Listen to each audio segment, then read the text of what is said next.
there are enemies that if God doesn't show mercy, you and I know they will disgrace you.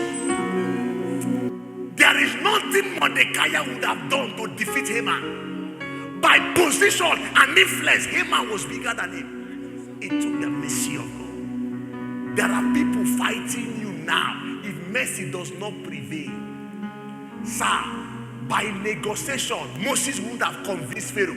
Please sit down. Sit down, I'm coming. Are you aware? When Moses dropped his rod in the presence of Pharaoh, Pharaoh was not scared. You know why?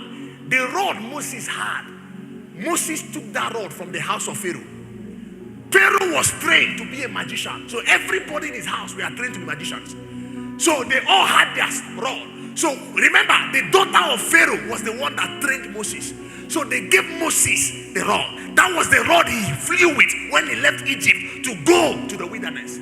So Pharaoh knew that this rod, I gave it to you. So that's why when Moses dropped his rod, Pharaoh smiled. He said, hey, call my magicians, come and drop your own rod. I taught him what he knows. But what Pharaoh did not know is that mercy had breathed on the rod. When the rod swallowed the rod of the magicians, they all screamed, this is the finger of God. Can I shock you? Even at that, Pharaoh was hardened. He said, who is that God? And Moses said, it is the I am that I am. Now I ask a question. What does I am that I am means? It means, Pharaoh, if you see me as a killer, I am a killer. Pharaoh, if you see me as a god of war, I am a war.